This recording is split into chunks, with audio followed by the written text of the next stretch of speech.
21 prize giveaways.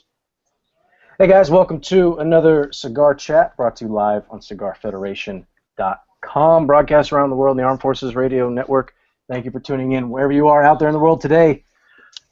Robbie Raz here with you as always in sunny California.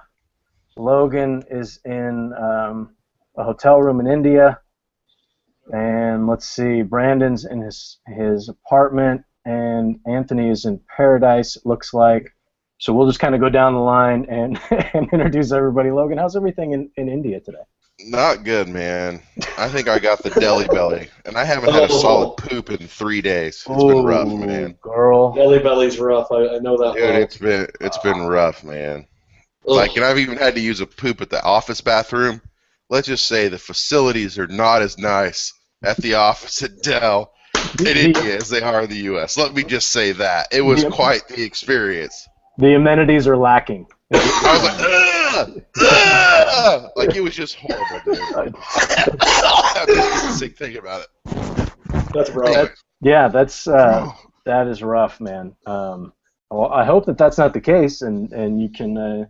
Oh, man, I got the pills, man. I got drugs. I got stuff to clean it up. Don't That's worry. that stuff that cleans you right up. Like that. Oh, dude. He's going to get some roto-rooter action going here. Herpes, AIDS, it just knocks it all out, man. That stuff is amazing. Hyperpenicillin. It's basically. It's like the duct tape of... it's like MacGyver on writing a piece of duct tape and saran wrap. It's MacGyver for your intestines. Yeah, exactly. Well, that's good. Hopefully that all gets cleared up. But thank you for keeping us abreast of the situation. Yeah. Obviously, it's very important. It's a hot topic of conversation. It really is. Our guest this week, we're changing it up a little bit this week. It's the first time we've had a cigar brokerage on with us, so it's going to be kind of an interesting topic tonight. We've got Brandon and Anthony and Melanie from Fear the Beard. So I'm going to go down the line because they're in a couple of different places here. So we'll start with Brandon. Brandon, thank you for taking the time to hang out with us. Really do appreciate it. More than honored, my man. Thank you very much for thinking of us. Yeah, that's a good intro. I think we should stop right there.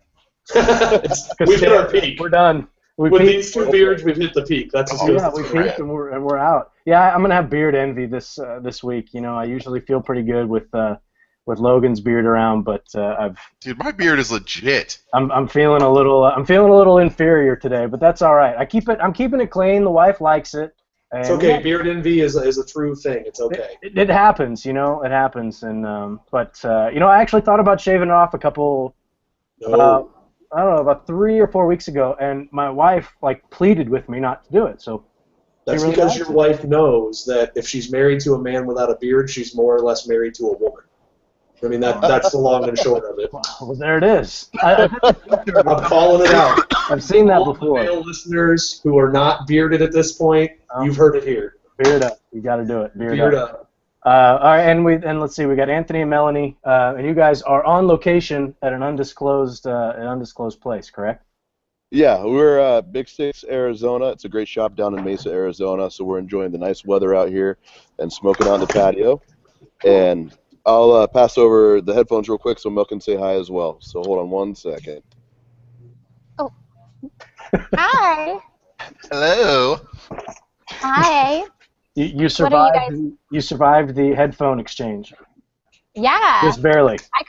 I couldn't even hear what you guys were saying. So. Oh well, Logan didn't say anything bad about you at all. He wouldn't. Oh good. No, she survived it better than the Seattle Seahawks survived that last play of the Super Bowl. What? You can tell Anthony I said that. I know. I'll relay that information. Do we have a Seahawks? Is he a Seahawks fan? He is. Yeah, we both are. Who cares about football? Man. All right, let's just. I can eject you guys actually from the conversation. But no, Melanie, thanks for taking the time to hang out with us. Really do appreciate it. Well, thanks for having us. Yeah, I think as long as there's not a lot of background noise, you guys could take the headphones out. Oh, really? Yeah, okay. Okay, let's try that. We can take the headphones out. This is not going to go well. I already This is tell going you. to be hysterical. Yeah, It's not going to go well. This is We're going to be gonna turn it up. awesome. If it gets squirrely, it'll get squirrely. There you Well, go. Hold on. Hello. No. Can you guys hear us? Yeah, we can hear you. Yeah. Yeah, see, you guys are getting a look behind the scenes of Cigar Chat. This is the stuff we usually do beforehand. That's the stuff Rob does. If you're gonna do it, let's do it. It frustrates the hell out of me. I don't want to ever do it. Anyway, so let's while they get their microphone situation figured out. Brandon, give us kind of some background on what exactly it is that you guys do. I mean, we've had reps on before, but they're with Oliva or something like that, where they work directly for the company. You guys have a lot more freedom to do what you want, where you want, with who you want, and all that kind of thing. I mean, obviously you want to make money too, but give us a little bit of background on that, and what kind of was the impetus for you guys to start this? As brokers, we do things a little differently. Obviously, you guys have seen, how active we are with social media. And I know there's a lot of brokers out there, and I'm sure there's some that I don't follow on social media that may be as active as us, but I like to think we're probably the most active brokers as far as social media goes, helping promote our brands, helping promote the businesses that we do and the things that we can provide. A big part of what we do is working with companies that we feel are passionate about the product like we are, and so getting to work with those companies and getting to spend time with those guys and see the fruits of their labor come to the point where they are, and then we're able to go out and sell product and get it in stores and get it in consumers' hands is a big part of why we do what we do. Anthony and I both came from extremely similar backgrounds before we started this adventure together. Anthony was with a retailer. I was with a retailer. Then we both moved into in-house positions. Anthony with the Florida Dominicana and myself with Nat Sherman. And then, we looked at some of the brands that were out there that didn't have representation in our area that we know are great products and we know that have earned their right shelf space in the stores that we frequent and the stores that we visit in our territory all the time. And I think we saw that there was a little bit of a gap, and we could provide a lot of things that maybe in-house reps couldn't do and or brokers in this territory weren't doing. There's so many cigar lines out there that it was definitely needed for another brokerage to pop up in our territory. Yeah, it's funny. Just before the show, about 15 minutes, while I was walking in from my guest room where my humidor is into my computer, I was going to email Brandon and say, hey, give me a list of the companies that you cover or that you represent. And as I showed up at the computer, that email actually popped up with the list. And this list, if you're a member of Cigar Federation, you're going to be familiar with all these names. They represent Crowned Heads, Ortega, Maya Selva, which I'm actually smoking the Florida Selva. It's Eddie's birthday today, by the way. It is Eddie's birthday. Happy birthday, Eddie. Happy birthday, Happy Eddie. birthday, Uncle Cracker. That's what I call him. Aren't you the cracker? Yeah, but I turned that reverse racism back on him. Instead of him calling me a cracker, I just turn it back on him and call him Cracker. That's strong. That's good. I know nobody really cares, but call Eddie Cracker and he'll know where it comes from. Yeah, no, it makes for good side chatter. So let's see, Crowned Heads, Ortega Cigars, happy birthday, Eddie. Maya Selva, Warped, Crux, House of Emilio, Dissident Cigars, Coots, and what is a cigar accessory company? Brizard. It used to be known as Atoll, and we just recently started working with Cyril. He's rebranded some things and started the Brizard company. So they do leather cases, lighters, cutters, some really cool stuff. Leather wrapped, wood grain kind of stuff. It's really cool. Okay. Actually, the name was familiar, but I couldn't read my own handwriting, so that was why I had to ask. I'm the same way. I've got terrible handwriting. Oh, I have the penmanship of a 2-year-old chicken. It's horrible. He hasn't seen me. It's bad times. Everybody tells me I should have been a doctor. But Yep. But if you know me, you know that if I were a doctor, then you're in trouble. So no, but I'm going down this list. I mean, it's exactly what you were saying. These are some great companies. Some of them are smaller, some of them are newer, but they're putting together great products, and they do deserve that shelf space. So I find it interesting that you guys took it upon yourselves to say, look, they're not really in our area, so let's take that step and get them out there. That had to be a difficult step to take. Go ahead, Anthony. I'll let you take that one.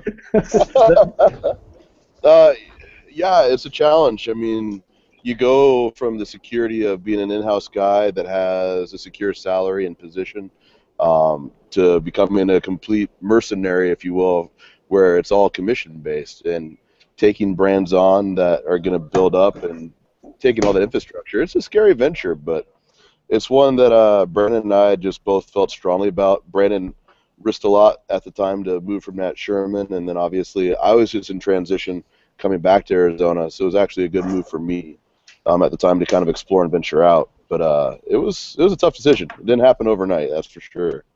No, I can imagine. So what is your relationship? I mean, you guys aren't related, right? No, we're just buddies. We met in the cigar business. Yeah, it's funny. We both worked on separate sides of the world in the Valley, but we both worked for two of the powerhouses in Phoenix.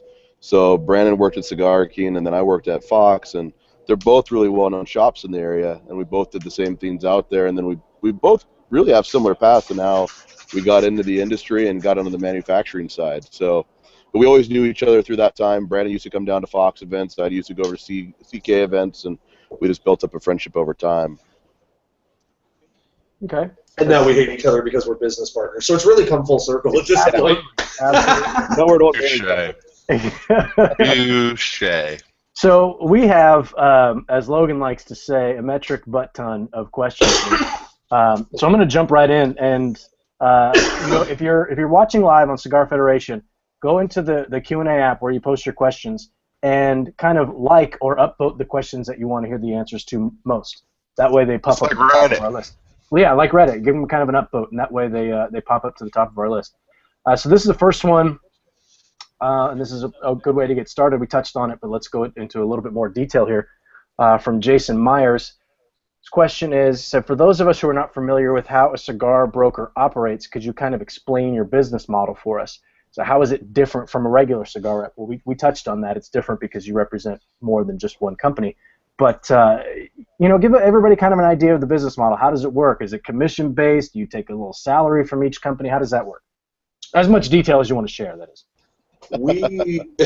We are realistically a straight commission-based business. So whatever we sell, we get paid on, and if we're not selling, we're not getting paid. It's pretty simple as far as that works. It's a commission business. Obviously, like he said, it's a little cutthroat in some ways. It's a little, it can be interesting at times, but it's a lot of fun. The good thing is in this territory, we really get along with all the other brokerages and all the other reps. We hang out outside of the business. We have fun together. We spend time at each other's houses, that kind of thing. So it's cutthroat in some ways because obviously we're all fighting for the same amount of limited shelf space. But it's a lot of fun. We make a lot of good friends. Some of my best friends in the world are people I've met in this business and doing the things we get to do every day. So that's been a big plus for us. It's different, like you said, because we're not directly with a company. We're not responsible for one brand. We're trying to help 9 different companies realize whatever dream they're trying to realize, whether that's to be the next 800-pound gorilla, or they just are passionate about what they do and they want to get it out there and let people know. And even if that's only making 100,000 cigars a year, that's great. Question. Go. Thank you. The gentleman in the back. The guy that looks like Darth Vader. Yeah, it's actually starting to get kind of sunny outside because I'm looking out my hotel window anyways, but doesn't matter. So it's interesting that you're paid on straight commission, right? And this is what I've always wondered about, I don't know, you call yourself a broker, but you'd also be kind of a distributor too, sort of, right? Well, there's distributor and there's broker. So are you buying, 2 questions. Are you buying the product up front and saying, hey, I'm buying this, and then you're getting a discount or whatever it is, and then you're selling it? Or is it, hey, I'm not actually holding any inventory. I just go out and sell, and if I sell something, great, Crown Heads or whoever will ship it to it. That's question 1. And question 2 is why I understand, like, obviously some of these brands aren't, represented, right? Crown Heads, they're in Nashville, East Coast, whatever. They might not have a presence in Arizona. I get that. But what's from stopping is once they come into the shop, what's the stopping the shop owner from going directly to Crown Heads to purchase, right? Like, because obviously, going maybe to John, you're going to get a little bit better discount. You guys are probably playing with a little bit thinner margins just because you've got to make your cut as well. Is that then your retailer from then on out forever, amen, and anything that comes through you get credit for? I'm just curious. I got a lot of freaking questions, and start answering them. Sorry. I'm still really sleepy. I haven't taken my Adderall yet. Sorry. You know. So if you want to answer them anytime, that would be awesome. Or did I freeze up?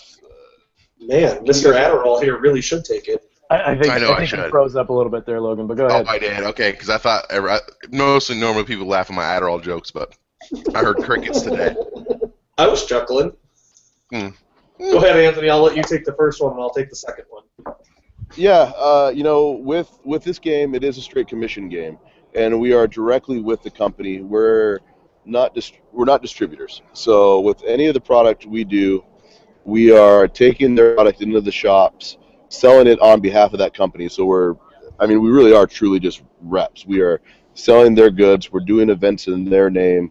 We're doing customer service tactics, and that's what we do. So all the goods come directly from the company to the retailer through the sales that we generate. You know, the question you had about why not just go straight through them, you know, could they give you a better deal?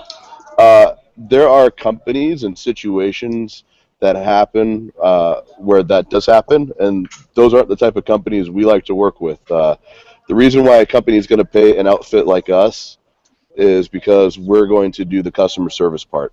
So they could go to them to ask for, you know, an inventory update, but we're the ones in the field if something goes wrong with a box of cigars. We're the ones that are going to put it in their guys' hands. We're the ones that are going to take the time to really build it up in their shops for them. So really what a broker is or a rep is, you know, in my mind, and Brennan can elaborate and give his spin on it, but we're the relationship piece. I mean, we really get paid for our relationships, and that's why we value our relationships so much. We're that piece for the company out in the field that gets their product in places that the company couldn't. Because you're right. I mean, if a guy's coming out from Nashville and he doesn't know anybody in Arizona, it's going to take some work to get it in there. But guys like Brandon and I who've worked this territory, we've taken time to develop and cultivate those relationships. It's a lot easier for us to lean on guys, facilitate, and get those stuff and the product placed. So, okay, that's a great answer. That's pretty spot on. Yeah, so I mean, for me, I'll read between the lines a little bit. It doesn't necessarily make sense for, let's use Crowned Heads as an example. Hey, John. If the I think we used them as an example earlier. If the store owner reaches out to Crowned Heads directly, there's really no benefit for Crowned Heads to deal with them directly because they're going to have to take more on their plate that you guys are handling for them. You can be there in person. You can manage those relationships. So it's in their best interest to say, well, hey, you know, I'm glad you want to get more product. Here's, you know, Brandon's phone number. Give him a call. And that's definitely true. Big part of it, to kind of add on his relationship piece, from the other side, from Crowned Heads' perspective, like you said, not only is it a little bit more for them to take on, but a lot of retailers, in some ways, it's out of sight, out of mind. So if you don't have somebody in their face kind of reminding them, and not just retailers, consumers, it can be the same way. You know, John or Wes or any of the guys from Crowned Heads aren't going to be in Phoenix more than once a year, if that. And so they're not going to see these guys. They're not going to spend the time with them. They're not going to be in the stores interacting with the customers and being able to answer questions about the product. As a retailer, you may have 500 different SKUs you're trying to sell. So trying to pick one over the other can become an extremely difficult task. And that's where we kind of come into play. We're able to go in and build those relationships, talk about the product, build up the product, and build those relationships both with the retailer and the consumer in our territory that allows us to be able to do what we do and have value towards the companies that we're working with. Bam. Bam. Question answered. You say bam, and that was the next day. If we couldn't get Fear the Beard, because we're Brandon, Anthony, and Melanie, Bam was going to be the other name for the company. Oh, yeah. I stepped in it and didn't even know. Exactly. Equally good names, though. I like Thank that. you. Although I'm a San Francisco Giants fan, so the Fear the Beard thing touches. It really struck home with you. It does. It reminds me of that. Hit a chord. That 2000 was that 2012? That was 10. Yeah, it was just a couple years ago. It was 2010. 2 years ago. That was the 2010 World Series when Brian Wilson. Brian Wilson, thank you. Sacrificed his arm for the betterment of the non-Beach Boy. Yeah. Anyway, we'll move on. Logan, did you have any follow up with that? No, we'll come back. I'm just letting it marinate. I'm really working up some good ones that are going to be tough to answer. Bring it on. All right. Well, we've got a ton of good ones from the audience. I'm going to keep plowing through these. This one is from Patrick, also known as Hardly Clerkin on Cigar Federation. Big friend of the show, does a lot on the site, so we appreciate everything he does. I've been appreciating our members a lot lately, and I may as well just keep doing it. You have been. They do a lot for the site, and I appreciate everything they do. So this is from Patrick. How do you determine which brands you push at each shop? This is a question that I wanted to ask. Selling multiple brands, do you just walk in and say, hey, we've got all these different brands, what do you guys need? Or do you push, I'm going to paraphrase this question. Are your visits to a particular shop more targeted for a specific brand or specific release, or is it you try to get the feel of the shop and what their customers are interested in, and based on what your customers like, I think you guys should try this, this, this, and this? Or how do you guys go about that? We absolutely try and target the brands that we present to our retailers, because that's another reason that when these companies come to us, that's something we could do. We know our retail partners very well. We know the customers they have in the store. We know the kind of product that really moves well. Maybe they're a milder store, maybe they're a more full-bodied store, that kind of thing. And so we're able to cater with the different lines that we have a product that we think could possibly and potentially be a good win for that store. We're able to, I don't walk into every store and lay all 9 lines out and say, here's what I've got, what do you like? Because that's overwhelming and it's just too much and it makes no sense. So we try and be a little more targeted with how we approach things. Some stores want something maybe a little more value-based, while some guys like a real high-end, high-dollar product, and obviously everybody likes the in-between stuff. And so part of our job, we really do try and cater to our customers and kind of find a product that we think will fit their shop well. Okay. Question. Okay, go ahead, Logan. So, I never had a big family, but I gotta think if you have a big family, you're gonna like some of your brothers and or sisters more than others, right? And you guys representing so many different people, there's got to be ones that you like more than others that you find easier to sell. Is there ever a time when a brand, like let's use John, and let's say you said you also represent Maya Selva, so let's use those both. Not that these people are bad people for this example, but they're just using them for illustrative purposes. Thank you. Is with John, he's not selling so well, so he gives you guys, I don't know what your commission is, let's say it's normally X%, well, he gives you 2X. And then Maya Selva doesn't give you anything. Is there ever times when you're pushing other products more than others because the incentives they give? Because I know if I was running a business, I was Crown Heads, I would incent you guys more to sell my product, because obviously you're not, unless you want to eat loaves of bread only, you're going to push the thing you get paid more on, right? So how does that work? That's a pretty deep question. You're probably not going to want to answer, because I'm seeing your faces and you don't want to answer it. Anthony's got the big family, so I'm letting him go with that one. Yeah, I know. You guys have how many? 3 kids? 4 kids? We got 4 kids. 2 boys, 2 girls. Kids. Yeah. It's amazing. It's a buttload. It is a freaking buttload. But no, it's a delicate question because obviously we represent a bunch of lines, but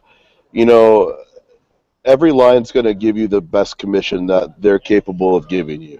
Right. That being said, there are certain lines that shops are going to receive better. So for us, really, to be the most successful we can be across the board and to do our job correctly, it doesn't, and I don't know, Brandon can probably answer this on his end too for a bit, but I kind of put the commissions out of my mind, I truly do. What I look at is stores.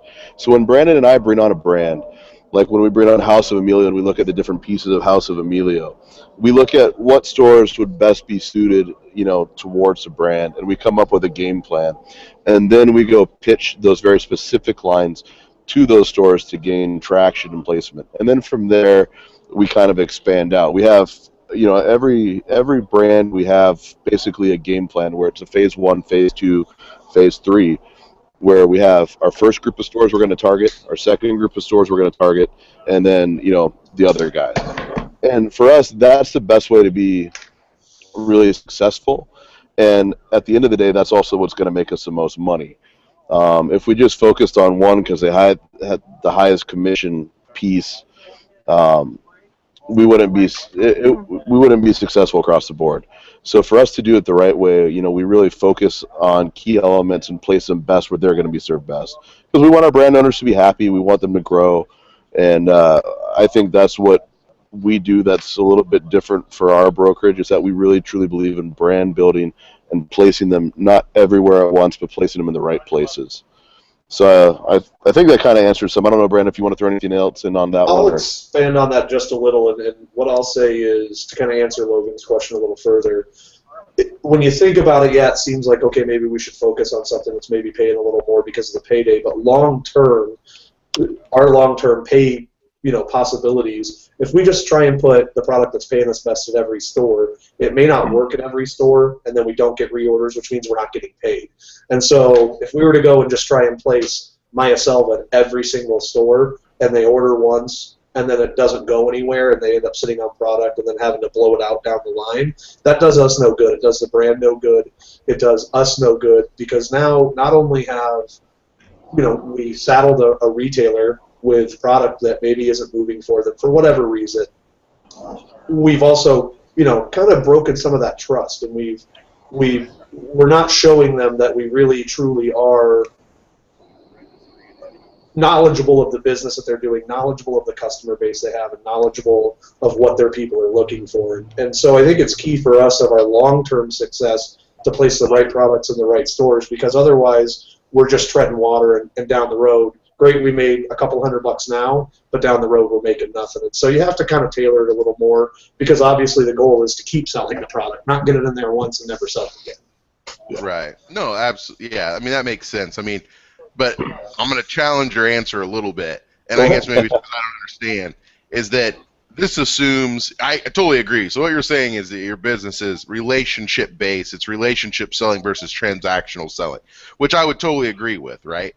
But the thing I don't agree with is you're like, well, I just don't see, and that's assuming that the brands that you carry, some of them are turds, which none of them really are turds. They're all ones that you believe in are good, right? Exactly. So I guess what I don't understand is how could Maya Selva not be a right fit for one shop and then it's a good fit for the other? Like, I can understand maybe a ring gauge thing, but like I guess I don't understand that. Like, I mean, how, if you are getting paid like 2x on something, like I just don't see, unless it's like something that's really, really, really strong or something that's really, really, really mild, which none of the stuff you guys really carry falls in that realm. It's, it's kind of in the middle. Extreme. How it doesn't fit, right? I mean, how would it not fit? How would they not go out and buy it?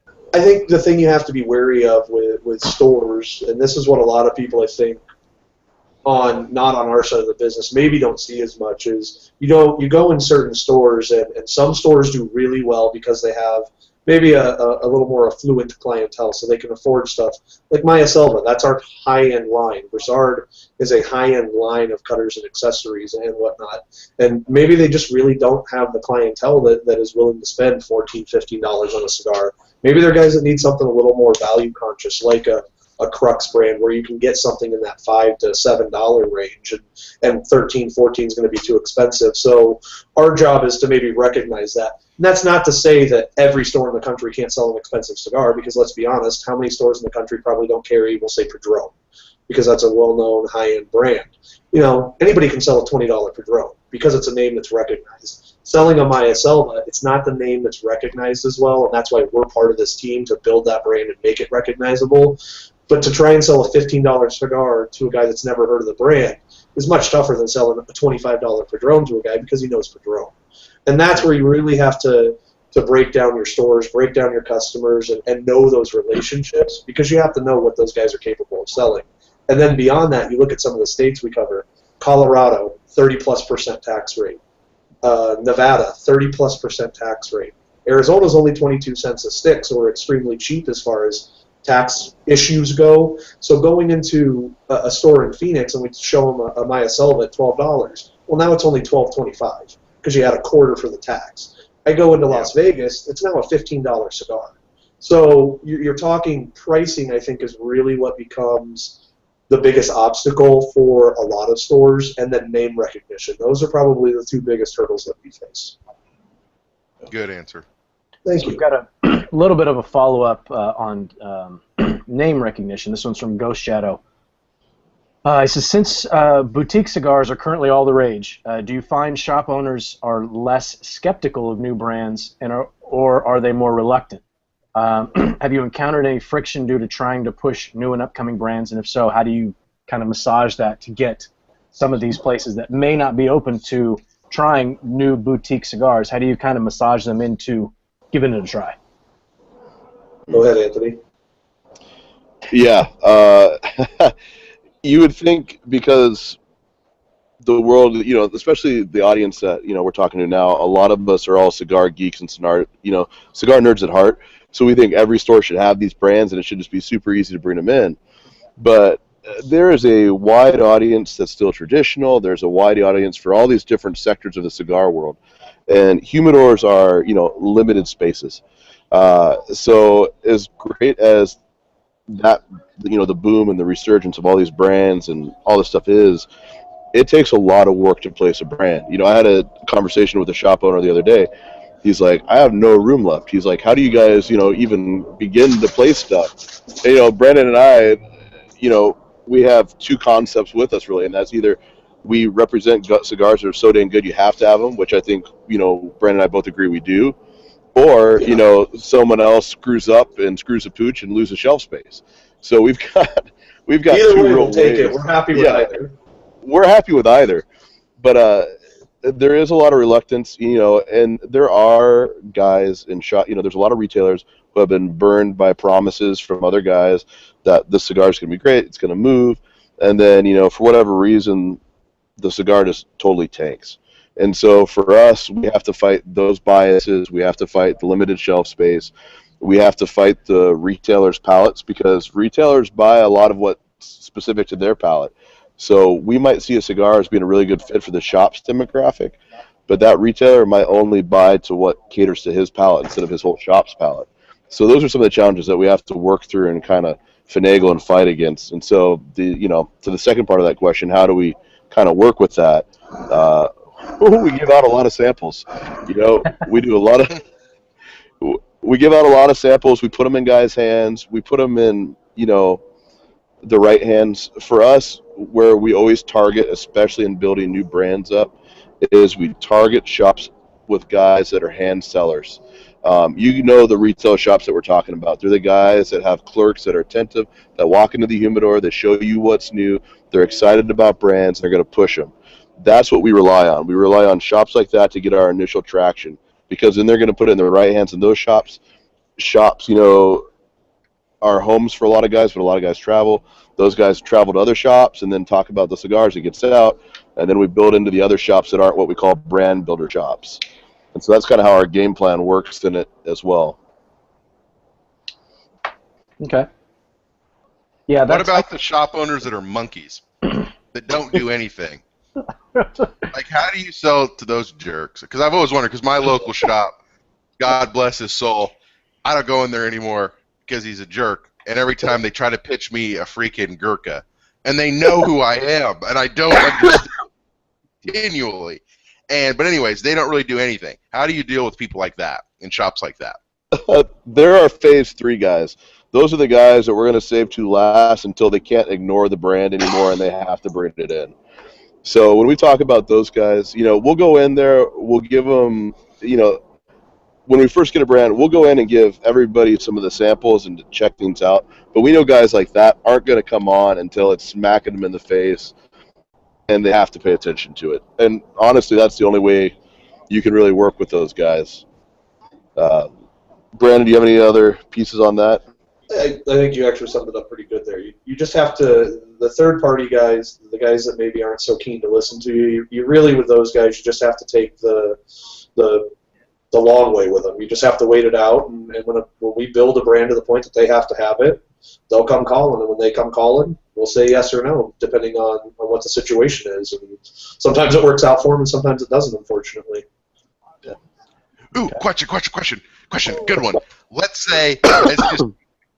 say we got crowned heads, and a shop owner who is this, I'm going to quote, third-tier brand shop owner who's a big monkey.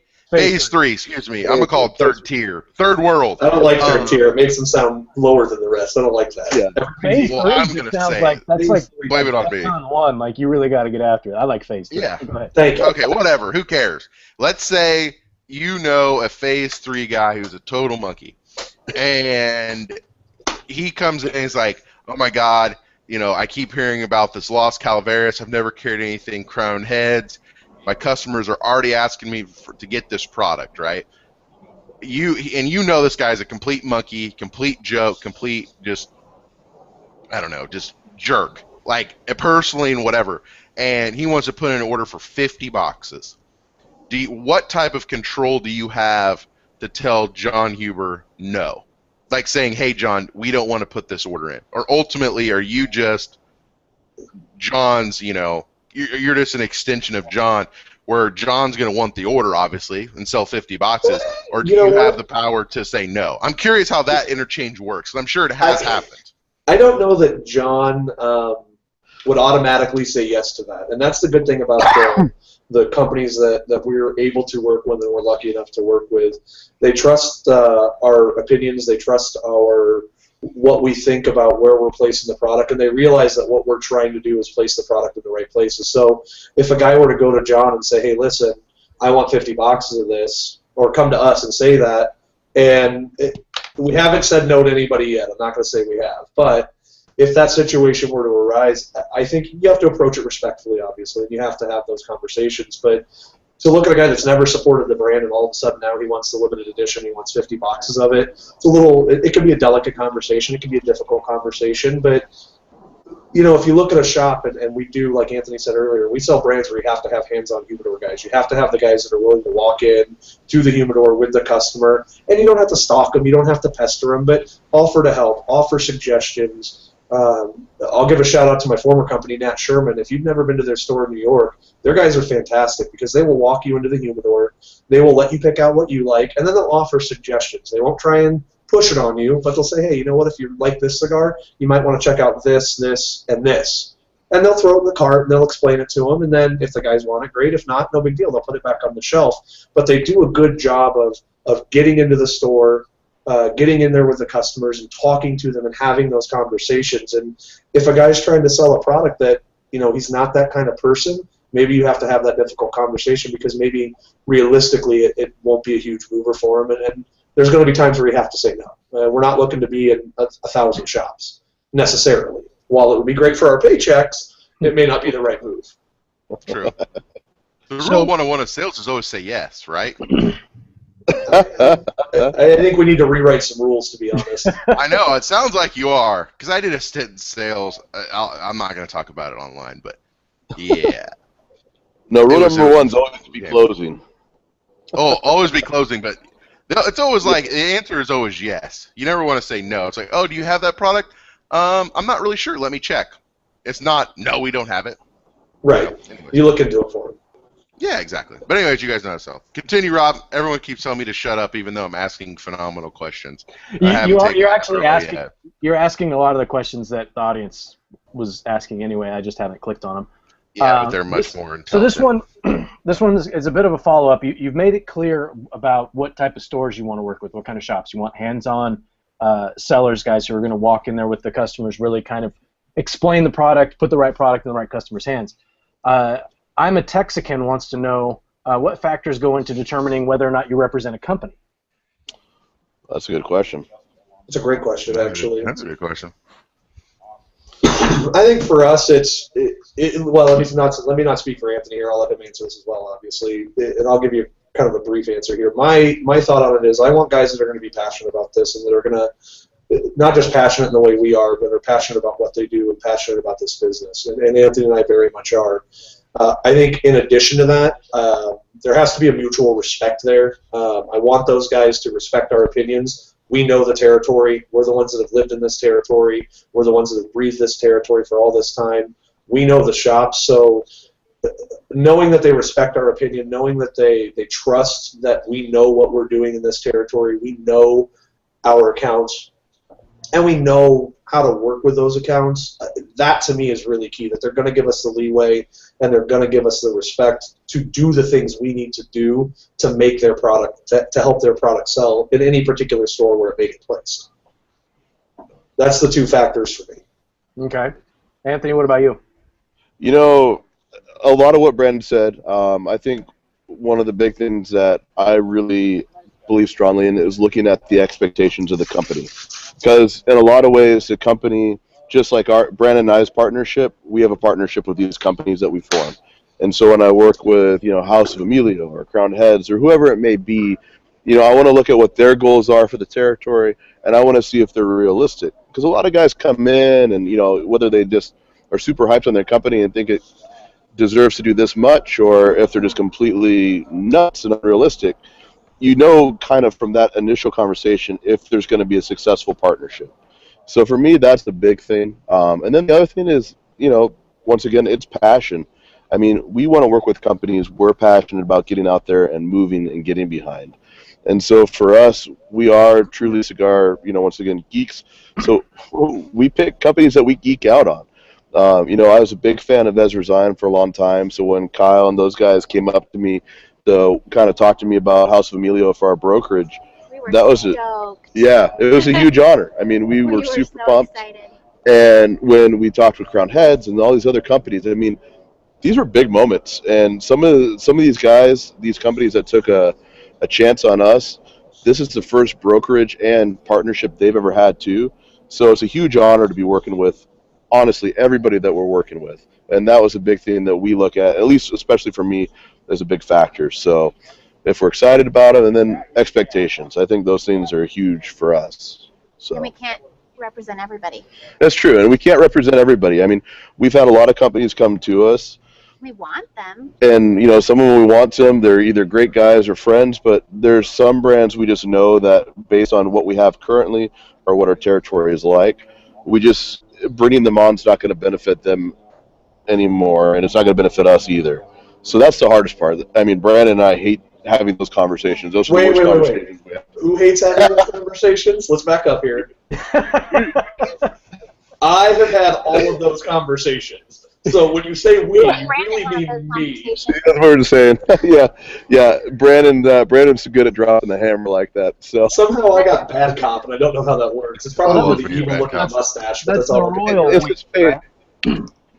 It's all encompassing. We as a group hate having those conversations. Right. Brandon and to do it. Right. Yeah. Okay, so I've got those are interesting answers. And quick question. Oh, go ahead. Are you exclusive with people in the region, or can you have two brokers that represent, say, Crowned Heads? And is it a relationship where you're like under contract with them for a year, or can they axe you, or you axe them for without cause at any point in time? All of the contracts that we have written up, we have a contract that we present to the company. They have a contract they may present to us as far as what their expectations are, and we figure out a common ground between those two contracts. Obviously, being a part of the broker game, and this is the dirty little secret that I don't think a lot of people realize, Sure. Eventually every company's goal is to be big enough to where they don't have to use brokers. And the reason I say that is it's expensive, especially in our territory. You go back east, and from New York to Philly, you can hit 200 stores, and it's city from the entire way. I mean, you really don't have long drives of space where there's nothing in between. Our territory is a lot different. You go from Phoenix to the closest next territory to us is Tucson. It's a 2.5 hour drive. So paying a guy in-house to be in this territory can be very expensive for a company, especially the smaller companies that we have, when they have to pay a salary, travel costs, et cetera, et cetera, et cetera. So, but eventually the goal of most of the companies is going to be to get out of the point where they're using brokers and can bring an in-house guy in and can support having an in-house guy because the sales are strong enough to do that. And that's something you just kind of expect and accept doing what we do. The other side of that is they can't just necessarily drop us without reason. In any of our contracts, it's 30 days notice by either party that they're going to make a change. And we make sure of that because it's not necessarily fair for us to just go and do that, and it's not necessarily fair for them to go and do that to us. And so we try and make it as obviously peaceful as possible. Doesn't always work out. We all know that, but that's kind of how it works. Okay. Yeah, I was very curious about how that worked. But yeah, I mean that's interesting because I didn't realize that.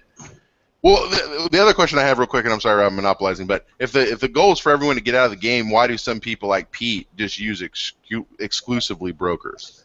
When I say that's the goal. Obviously, that's not a 100% goal of everyone. Right. But what's the advantage of using brokers 100%, like Pete, who's obviously been wildly successful, versus bringing in an in-house staff, like maybe I don't know, think of an example, like LLC or something. But yeah, I think it's relationship thing.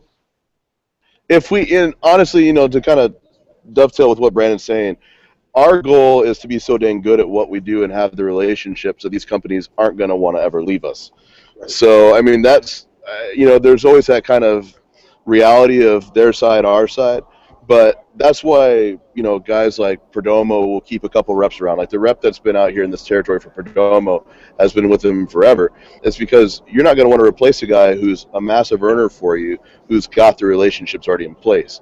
Because if you bring on an in-house guy, even if you worked in the shops or whatever in your area, he's going to have to be trained. He's going to have to go build the relationships with all the other stores. He's going to have to be, he's going to be expensive on the travel expenses and all those other pieces. So to ramp up into it, it's easier to keep the rep who's already out there earning for you. Okay. So from that standpoint, it's like the mafia.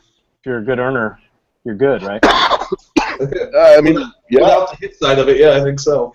Yeah. I mean, I only know what it, like from Al Pacino movies, but I mean, they always say if you're a good earner, you're good. So you don't sell 50 boxes, they break your legs. Yeah, something like that.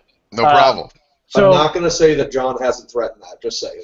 I'm sure he has. He's a tough cookie, especially Wes. He's a tough cookie. Wes, silent stranger. Anyways, go ahead. Logan has a way of bringing out the best in people.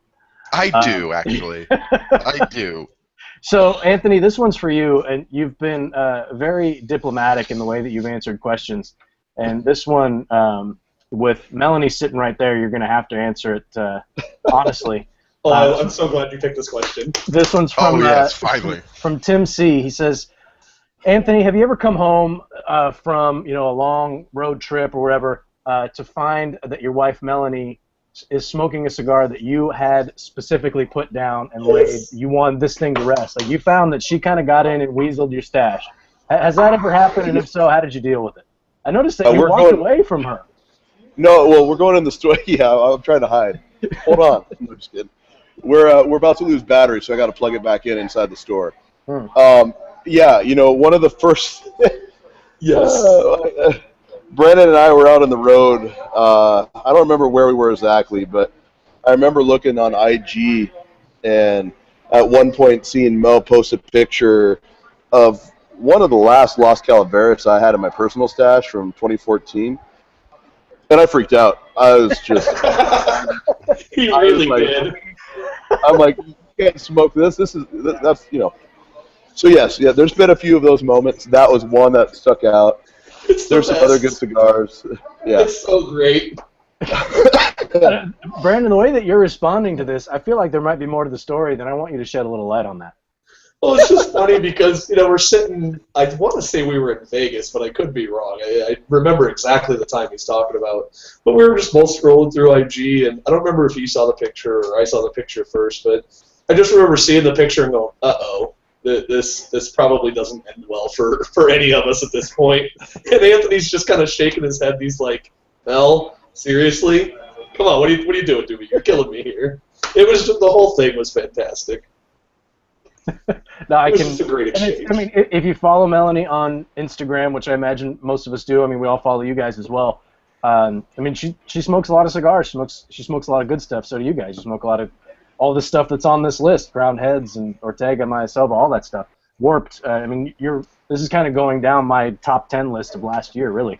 And we haven't talked much about the cigars. We've really mainly been talking about you guys, which is, really the point of the show. Just to comment again, because this show is an excuse for me to smoke one of my favorite cigars, the Flor de Selva 15 Maduro, just about done. Paired this with the Samuel Smith's Organic Chocolate Stout. And I'm not a huge fan of this beer on its own, but Logan, you brought a box of them with you. Good man. To India. Yeah, that's how dedicated I am. Spread the love. The pairing, with these two. Very nice. The sweetness of the beer pairs really nice. So let's see. It kind of threw me off here. I wanted to go with some more of these questions. This one's from, you touched on this a little bit, and I want to see maybe we can get a little bit more information. We're running out of time, so this will probably be our last question. This is from Chris Bros. He says, I'm sure that representing as many companies as you do, you can get a little bit overwhelmed at times. Or do you? If you do, how is it that you can keep adding companies? Or when you say that maybe there's a company that you want to work with and they want to work with you, but maybe it's not the right time. Is that a surprise? Go ahead and determine something like that. And we'll interrupt because we're getting photobombed by a special guest here. What are you smoking right now? Smoking a Gurkha. Yeah, that's kind of your favorite new cigar, right? Yeah, I'm smoking. You know what I'm smoking. Yeah, I know. I'm here watching it on my phone. All of a sudden, I see the cigar. Yeah, there you go. This is like a perfect time for me to come in here and say, "What's up?" The timing was perfect. The timing was impeccable. For you guys watching, and maybe for you guys listening, you can't see. This is Gabriel Alvarez of Maya Selva Cigars. Maya Selva is the maker of the Florida Selva, which I'm smoking, and was my personal #1 cigar of the year last year. Love this cigar, and I feel like I'm pushing the boundaries with everybody on Cigar Federation, getting a lot of people to try it, and they always post up how much they love it and how awesome I am because I told them about it, and I don't let it go to my head because I didn't have anything to do with blend. I didn't have anything to do with blending the cigar. Thank you for that. But it really is a great cigar, and everybody that I've turned on to it has enjoyed it. It's also available in 2 other sizes. I know there's a Robusto, there's a 6x60. I haven't tried the other sizes yet, but this 15, I mean, I'm plowing through this one. I started a couple minutes into the show, and I'm just about to the band. But definitely a great cigar. Gabriel, thank you for stepping in. How's everything going? Everything's going great. I'm here hanging out with the guys from Fear the Beard. Mr. Puckett, miss you, buddy. Hey, buddy. I miss your musk. Oh, dear. No. I think we've actually gone about 3 years on this show without anyone saying that. So. First time for everything. No, if there's someone crossed the line or crossed that line, it's gonna be this guy. Absolutely. There is no such thing as a line with him. No, there's not. I've learned that this trip. So Gabriel, since we have you here, I mean, we've been talking to these guys. About they're talking about how awesome they are and they do such a great job, and we're just how good are they? Everything we bring on, we're just selling. We're selling machines. Yeah. We just everything's flying out the door. From a manufacturer standpoint, or a brand standpoint, what's it like to work with these guys? Man, honestly, disappointing. They're cut 30 days. This is their 30-day notice. I fired Anthony already twice today. Brandon's on that borderline. That's because he more or less has a Coca-Cola habit, not an actual Coke habit. He doesn't drink enough water, so Gabe's had to lay down the law. It's soda, pop habit. I want to guarantee that I have a rep next year, and I want this guy drinking more water. I mean, there's nothing wrong with that. So okay, go ahead. To be honest, these guys are awesome. I mean, I have some great reps working for the company, and I couldn't be happier with the representation that the company has right now. And I got a couple of other guys on the lineup on the East Coast that we're about to start up with. And I know you guys are getting bombed on the East Coast, whoever's listening, with the snow and all the cold weather. And I'm sorry for that. We're here in horrible Arizona with, 75 degrees, something like that. I mean, I'm sorry. I'm suffering over here, too, with you guys. Yeah, I'm sure. My guys in Miami are all suffering 50-degree weather tonight, so to us it's freezing down there. Everybody's bundled up, scarfed up, Ugg boots and everything guaranteed. But these guys are a trip. They're awesome. The relationships that they have, it's just incredible the way they follow through with their customers. They get into with the customers themselves. I mean, I've been in shops where all of a sudden some guy comes in and goes, "Anthony, oh my God, that cigar you gave me yesterday was incredible." I'm like, "What'd you give him?" He goes, "No, Florida Selva." I'm like, of course it's going to be incredible. I mean, what else can they say about it? What do you think? I make average? Yeah. That's what you said. But no, it's very refreshing to come into a territory and seeing everybody this great response that we're getting to the cigars, and just the support you guys have given us is incredible. But to deal with these guys and other reps in their caliber, it's very refreshing. It makes my job easy. And starting up a new line is not easy. Anybody could tell you that's tried to do it or that's doing it now. It's not an easy task. It's not a fun task at all, especially when you have quotas and everything else that you're trying to meet just to cover expenses and costs and this and the other stuff. It's not a lot of fun, but these guys make it fun. And my hat's off to them because they do a great job, and they're doing it the right way. They're doing it in a way where they're having fun doing it, and it's not work to them. It really isn't. It's truly about the passion that they have for the industry, for the cigars, for the tobacco, for everything that happens to get these cigars into the consumer's hands. And I honestly couldn't say anything better about them. That was like the best Oscar speech I've ever heard in my life. Yeah, no, it was nice, and you can see the look on his face. He's being very honest, so I appreciate that. Gabriel, I don't mean to cut you off. We're just about up against it with time, and I want to ask one more question. For me? No, this one's. I'm going to ask Brandon for this one. See you, homie. you can come back on later if you want, but this one is for. All right, I will. I'm going to ask Brandon this question. This one's from Gary Keefe. I think it's Keefe. I hope I said that right. What new brands, and we've got like 2 minutes, so what new brands that you represent are you most excited about? What cigars do you have right now that you're most excited about? And Gabriel can't hear you, so you don't have to say Maya Selva. You can, but you don't have to. I'm going to totally take the cop-out on this because I don't want to pick one over the other because that's not fair. We don't take brands that we're not going to be excited about, and that's an honest answer. I'm not really trying to cop out, but we take on brands that we're excited about. So, you know, you look at a company like Warped or Crux, which are the two newest brands that we've taken on, and we're excited about those because they make great products. And passion has been repeated I don't know how many times in this interview, but I'm going to use it again because I think that's truly fitting for what we do. They're passionate about their brand. They're passionate about what they do. They're passionate about the products they make. And for us, I don't know that I can say new brands that we're excited, but they've all got something great coming down the line. You know, Crowned Heads, Ezra Zion, all of the House of Emilio, you know, all the guys at Maya Selva, and all the brands we represent. They have so many great products currently being made and coming through the pipeline that it's exciting every day. You know, it's like Christmas every other week because we get our samples coming in from the different brands that we sell, and so it's like opening a Christmas gift every time because it's awesome. That's just a great, you know, every month, every couple of weeks kind of thing. It's the best because we're excited to sell everything we work with. It's awesome. You know, It's so true. I feel like I can tell the truth or I can understand when someone's telling the truth. I can tell when they're telling the truth because they have a big smile on their face and they're talking. And you guys, you've been smiling pretty much the whole time you've been talking about this because let's be honest, you guys get to sell cigars for a living.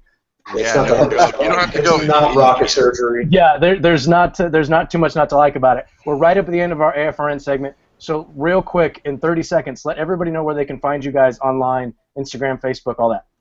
I am FTB_Oso. I am the Oso Fabuloso, the bear, on FTB_Oso on Instagram and Twitter. I actually don't do Facebook. I'm probably one of like 2 people in the world. I've never had a Facebook in my life. I don't really do Facebook. Don't do it. Our FTB page. Anthony's got it. He can tell you his side. Melanie's got hers. But Instagram, Twitter, FTB_Oso. Cool. The bear. Anthony, how about you? And Real Anthony's FTB_Anthony. Our website's www.ftbcigars.com. You can learn about Brandon and I on our background and kind of what our core beliefs are and just what our services are. And then Mel's FTB, did you change it to underscore or is it still period? Period. It's FTB She period. had to be the weird one. Yeah, she had to break the mold. She's stealing your cigars, and she had to change the name, so I can see how that has to go. It happens. Guys, appreciate you taking the time to hang out with us. We're going to be back next week with Caldwell Cigars, so that's going to be a fun show. Everybody, thanks for tuning in on the AFRN. We really do appreciate you guys are doing out there in the world, keeping us safe so we can sit here and talk about this stuff. So everybody have a great weekend. Everybody stay safe, and we'll catch you guys next week.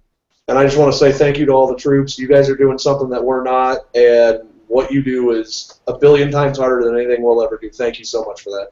Amen. Thank you. All right, we're back. All right, and we're back. Okay. All right, I gotta go, Rob. So we are still live, just so you know. We're still live. People can still watch, and the podcast can still hear us. We're done with the AFRN, so you can say shit, bitch, cock, balls, whatever you want now. Because we fucking Louia. Well, yeah. You know how hard it was for me to censor myself? I did pretty good there. You did a great job, Logan. I went an hour without saying fuck. Do you know how hard that is? we do it every week, man. I know exactly how hard it is. But Logan dropped the F-bomb right out of the bat. I didn't mean to, and I didn't even start in this segment because there's a lady present, and I didn't want to drop some of the obscenities. Wow. The difference trust me, she's heard worse. You put Logan in the all of a sudden it's polite. Seen worse on her Instagram. All right, so I know all the weasels. We got 20 people watching. Logan, you're taking off? Yeah, dude, I gotta go eat and You're gonna try and eat? Really? Good luck. I have to. I might go English breakfast today. Yeah, I hope keep it in. I doubt it. Whatever. I doubt it. But yeah, I gotta go. Good luck. Thank you guys. Adios. And I'll see you next week. Yeah, next week, I guess. Thank you, Logan. Later. All right, guys. Thank you so much. Thank you, Melanie. Thank you, guys. Bye-bye. Thank you, guys. All right, guys. So we're going to pick – we have a ton, an absolute fuck ton of prizes to give away. I can say fuck ton now because I can. But I'm just going to go down the list, and I'm going to pick winners. I'm picking 15 winners tonight. And I already let everybody in the chat room know that we're picking 15 winners, which I think might be the most we've ever picked. But awesome. I'm going to read kind of down the list. You guys have seen the photo I posted up. But I'm going to read down the list. We've got Headley Grange, Crowned Heads 6-shooter, some Crowned Heads paraphernalia, stickers, wristbands, things like that.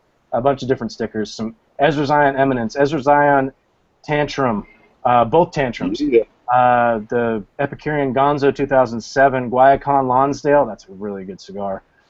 Maya Selva, Florida Selva, Connecticut, the Coots Nicaragua, which is a cigar that we never really talk about. That's a good cigar too. A Crux Passport. We've got some Crux Titleist golf balls, which I may or may not go to anybody. Might just end up in my golf bag. We've got some Ortega Heavy Duties. 5 Dissident Block, another great cigar that we don't talk about enough, and a Coots sampler. That is a ton of stuff to give away. So I'm going to read off the names of the winners. So if you won, email me, rob@cigarfederation.com. In the subject line, put FTB Cigar Chat winner. I need your full name and address. I'm going to forward it to Logan. Now, Logan's in India. The prizes are at Logan's house. Do the math. It's going to take a while for this stuff to get to you. So if you email in a week and you ask where it is, then you forego your winnings. Okay, now I'm going to go down and list, and I wrote all these names, so if I screw them up, I'm sorry. Trip Waldrop, who asked a really good question in here somewhere, and I lost it, but I wanted to ask that, and I'll try to find it. Hardly Clerkin is a winner, Texican is a winner, Tim C., Jason Myers, Fat Kid, Chris Bros, Charlie Hassel, I think is your last name, Charlie. You're a big winner. Rob Levine, Chris DeSalle, Reed Postal, I missed your question too, which I wanted to ask. Swede Lindstrom, I missed yours because Logan wouldn't shut up. Ghost Shadow, Jonathan Cumston, and Gary Keefe. So I think that's 15. And if you need to go back and watch it again, it'll be, you can go back and watch it again. I'm going to pick 2 podcast winners. So after the show gets uploaded to the podcast, email me, same thing, FTP, FTB, not FTP, like you're uploading files. Thank you. Cigar Chat, put podcast in there, email me your name and address, and I'll pick 2 winners there. I'll email those winners directly. And everybody, you just get what you get. It's going to be like Christmas because Logan's going to figure out who's getting what. So, oh, we lost Anthony. Did they run out of juice? I just texted him to see if he ran out of juice or if he was goofy and thought for some reason the show was over. No, it's fine. We're pretty much done. I don't mind hanging out and answering more questions if you want to. As I was going through here, there were a couple that I wanted to get into. Oh, this is the Trip Waldrop. This was his question. And you've referenced this a little bit, but we're going to make it kind of a Sophie's Choice type situation.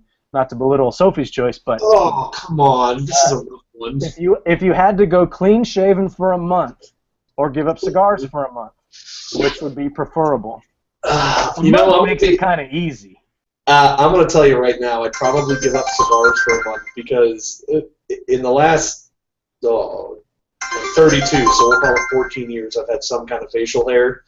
And the only time I ever shaved it was for my wedding, and I'm not married anymore. I've gotten divorced since then. So at this point, shaving the beard is probably not going to happen because the last time it happened, it didn't work out so well. So I'm going to go with probably giving up cigars for a month, though I'll be honest, both options suck. Exactly. So thank you, Trip. I really appreciate that. Yeah, well, Trip's a big winner for that one. And I'm mad that I didn't get asked that question with both of you guys on. I really wanted to ask it. I thought that was we get some serious questions, as you can see, but we also get some silly questions too. I think 6 months is a better barometer because for a month, you can get through. But and Anthony, I'm going to interrupt you here. Okay. Anthony's battery kind of died. He's working on getting it fixed, so he's going to try and make it back on. He's fine. He's fine. No big deal. So, and I'm just going to fire some. Let's see. So this is kind of an ongoing joke. This one's from Jared Grillett. And had I seen this question, Jared, you would have won. And you know what? I might add you to the list because we've got so much stuff. We'll see. Maybe I'll just send you something myself. He says, okay, do you know where Dissident cigars are made? Because Ryan and Guido refused to tell us. And he loves the soapbox, by the way. I may or may not have some insider info, and I apologize, Jared. If they're not willing to tell you, that means I'm not, because at the end of the day, I still have to answer their question as to why I answered yours. Yeah, of course. That was just that's more of a silly question, just because that's... Oh, it's a lot of fun. I saw that question and went, dang it, I know they're going to ask it. Yeah.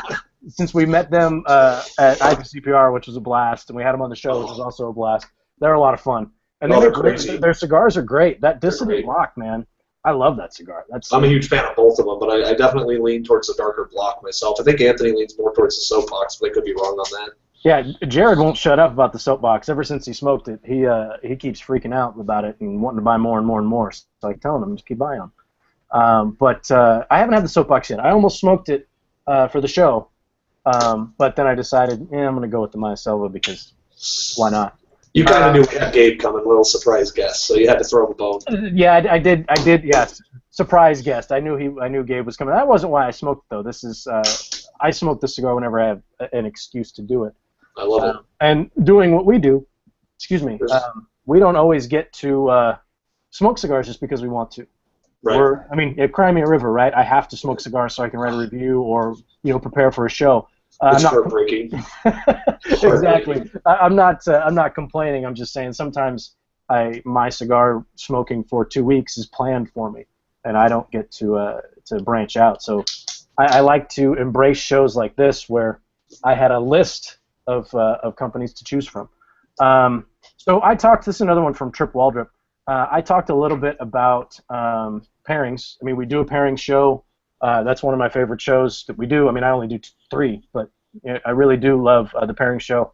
And like I said, I'm pairing this Florida Selva Maduro with the Samuel Smith Organic Chocolate Stout.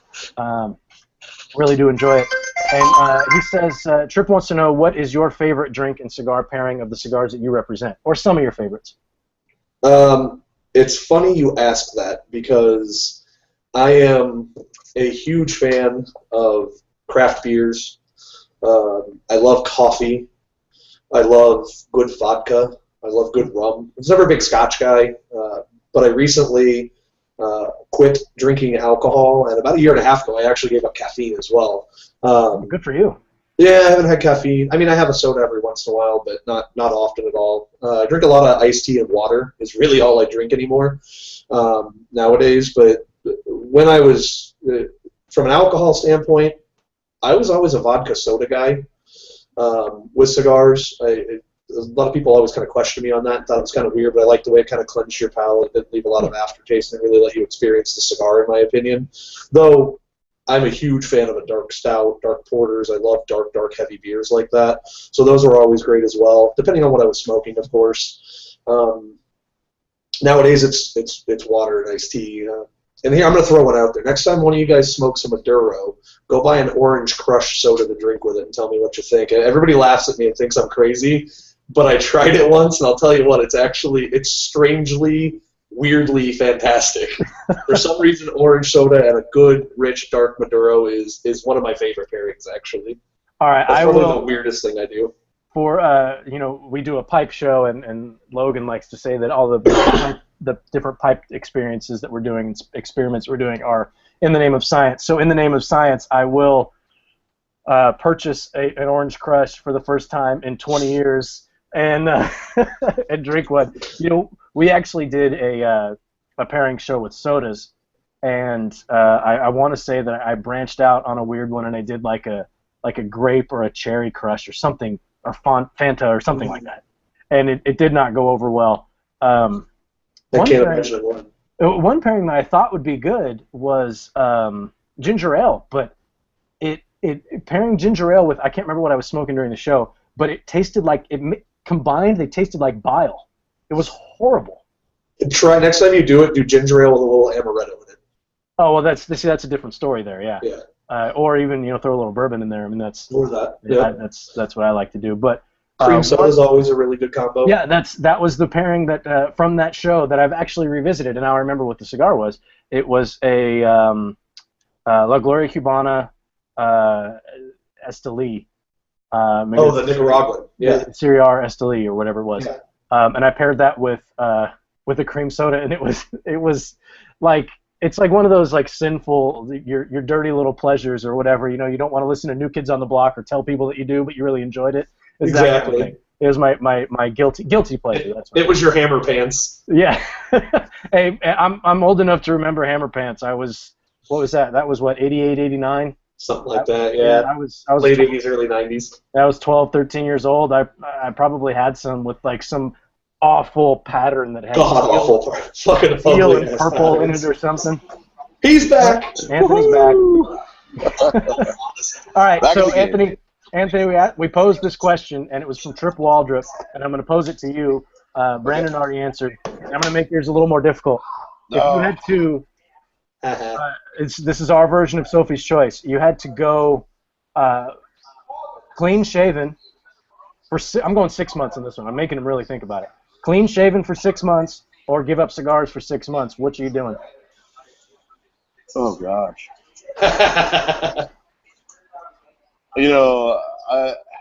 I've seen all those poor videos of like those people who shave their beards and then surprise their kids, and their kids almost have a heart attack. So I'm thinking I got to go with a beard on that one just for family stability. Good answer. I like that. That's a very creative answer. That was fantastic. All right. Well, I mean, it really, when you start talking about 6 months, this is your livelihood. It would be tough to give up your livelihood for 6 months. That's a sabbatical. That's true too. That's true. I just remember a story. My dad, when he first got married, my mom never knew him without his beard. And I just remember the story, and it's always stuck with me. That he one night decided to shave his beard, and he went to go hop into bed with my mom. And my mom's like, I know you're my husband, but you can't sleep in this bed until your beard grows back.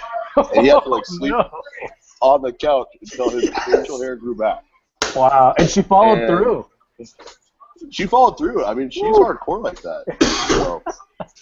So conversely, when we talk about beards, I mean, I've got baby little mini tiny beard going. You're getting there. You'll be a grown up soon. I will. Once puberty kicks in, this thing will really take off. But I went up to visit my aunt, and I hadn't visited her, and it had been about 6 months. And I showed up, and I had a hat on, I had different glasses, and I had a beard, and she didn't recognize me. Right. So it goes both ways. Well, see, the good news is if we have the beards and we go into like one of these third world, cigar producing countries, and we get in trouble, we can shave the beard and probably successfully escape the country before anything happens. So there's a plus to that too. Okay. So that brings up another question, and I know someone asked it, and I can't find it here. Okay, you know what? This guy Trip. Do you guys know Trip Waldrop? Do you know this guy? For some reason, that name sounds really familiar. And Trip, if I do know you, I apologize because I am awful with names. Well, it might be he's asking under someone else's account or whatever. But we haven't had questions from him before, and he's asked a ton of questions tonight, and they've all been pretty funny. I wish we would have asked these during the show. He says, "In what ways do your glorious beards help you sell cigars?" It's tough because I'm not going to lie. I think with some guys it harnesses a little jealousy. It harbors a little jealousy towards the lusciousness and the gloriousness, which is not even a word I'm going with it, of what we do. And I think it could be a little intimidating, but what's really funny is, and this is true, I read a scientific study. I don't know how scientific it was, but there was a study recently done that shows people who are in a purchasing situation trust a salesman more who has facial hair than they do one without. And I don't know why that is. I don't remember what the study said, but it was just kind of interesting, and I kind of laughed when I read that because I went, well, sets us up in a pretty good position. I don't know that it does. I think for us it was something fun. It was something we could kind of goof around with, and it kind of helps build rapport because you can laugh about it, you can goof around about it. I wear my goofy mustache curls, and I think it just adds a little, it adds a little brevity and a little fun to what we do. It doesn't always have to be crazy serious. This allows us to I think, have a little more fun with what we do. Yeah. Go ahead, Anthony. Go ahead. I was going to say, just to dovetail on that once again, one of the things that we looked at is when, the brokers in our area and a lot of areas, they have a lot of these, fairly generic names, not as, disrespectful way, but they just have, sales and marketing, this or that. And for us, we're just like, we got to stand out. We got to be different. What's unique about us? What do we want to identify and hold as our own? And we're just like, we both like our beards. We're going to grow them out even longer now since we're not, in-house with someone where we have to keep them at a certain length. So why not just be proud of that? And so for us, it just became a branding thing. We're not just sales or marketing. We are our own, identity and our own unique outfit. And we're kind of crazy, and that's what we wanted to be. So. When Brandon, to get back to what you said, the people are more likely to purchase from a salesperson who has a beard. When I think of like a big beard, you think of like Gandalf, or like the wise old man, and there's wisdom there. You can trust him. he knows, like he's got experience. You can see it. He's got 20 years of experience growing on his face. So maybe that's it. Maybe that's it. I don't know. Trip, that was another good question. Thank you. Yeah, Trip's on fire. Trip definitely he earned his winnings tonight. So you had touched on, and I'll let you guys go after this one. This will be our last question. This is probably the second longest show that we've ever had. You touched on a little bit of travel, different countries. How often are you guys on the road? And to kind of go a step further, how often do you guys get down to Nicaragua or the Dominican and visit the factories of the companies that you're working with, or do you ever do that? I definitely think we will at some point. The brokerage is still kind of new with some of these companies, so we haven't been able to go down and visit any of the factories quite yet. We just started this at this last year's IPCPR. That was literally where we debuted the company. We started day one of IPCPR 2014. Really? So time frame wise, we haven't necessarily had a chance to get down to some of those countries. I definitely think we will at some point. Beyond that, how often are we traveling? We're on the road 1 to 2 weeks a month, really max. Not nearly as much as maybe some other reps are and some of the travel they have to do. 1 to 2 weeks, maybe 3, depending on trade show time frames and stuff like that, events going on and whatnot. But it sounds like a lot for a lot of people, but Anthony and I both came from companies where we covered just monstrous territories, and where we were on the road 3 or 4 weeks out of 3 or 4 weeks out of every month. So coming into what we're doing now, it's a lot less travel than we were doing, and it's kind of nice, to be honest, that we're not quite on the road as much as we were. Yeah, and we definitely do projects. I mean, Brandon and I have both been blessed, and our journey so far have been gone down to these countries. So Brandon's gone down to the DR, and he's observed some things down there. I've been down to Nika and the DR a couple times, and we definitely. Sorry. That's all right.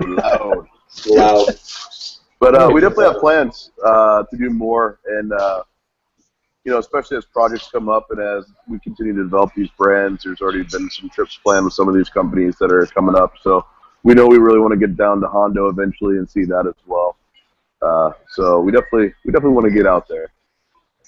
Yeah, I mean, it's, after I asked the question and you started answering it, I'm thinking, you guys, you're on the road, quote unquote, for two weeks out of the month. But like you said, if you have to take a trip over to Tucson, which was, 2 hours away? That's only a 2-hour drive. That's a day trip. Yeah, that's not really considered on the road. So no, I don't consider that a road day. Yeah, I mean, you're in a much more controlled space, controlled environment, so to speak. of the areas that you have to cover. And someone asked this previously in the chat, and I'm sorry I don't have the name of the person who asked it. Do you guys have any? I mean, granted, like I didn't realize how young your company was, and I mean, kudos to you guys to be representing these cigar brands after having only been doing this for not even a year. That's really impressive. So kudos. Thank you. For what it's worth coming from me. I mean, whatever. But we appreciate it. No, yeah. I mean, really. I mean, you're representing some great brands. Any thoughts? Any talks? Any conversations, internal or otherwise, about expanding your reach a little bit? I mean, we cover 5 states now, and this has been a point of contention with Anthony and I. And maybe not contention. I think that's how it's. But we've had some, fun, happy arguments, about possibly expanding. If we were to expand, it would be a matter of the companies having the territory available, and that's obviously an issue. And if we were to do it, the big reason we both started this was because we were traveling too much. Obviously, Anthony has a big family, and being away from them as much as he was tough. Especially, his kids are all young. I mean, I don't know if people realize he's got 4 kids all over the age of 10, and most of them are actually under the age of 5. Wow. 3 of the 4 are under the age of 5. So being on the road that much for him, I don't want to speak for him, but I'm pretty sure I'm pretty accurate with this. That was tough on his family.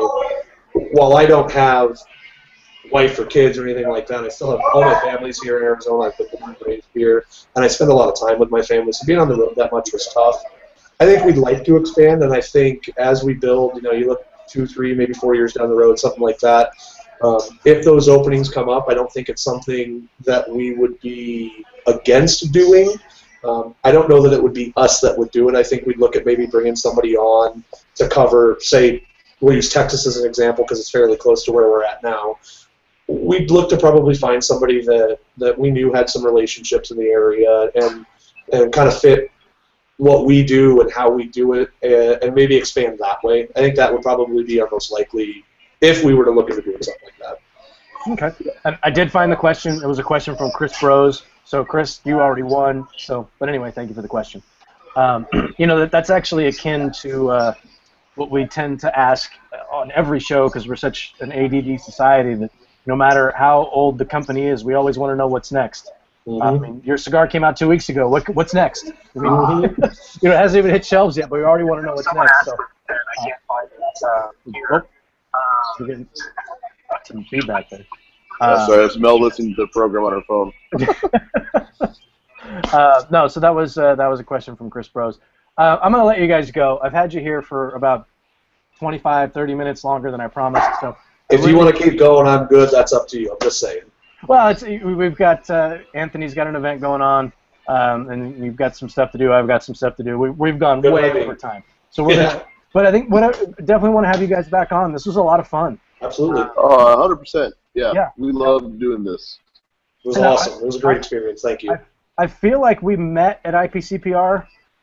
Did we? I would almost guarantee we did. Yeah, I feel like we did. Or something. I mean, we've both been there for the last couple of years working for the other companies we've worked with. Yeah. So in one capacity or another, we've probably met you there. Yeah, along with the 300 or 400 other people that you, exactly. You don't remember me? Come on. I was the good-looking guy with bad hair. Dude, now.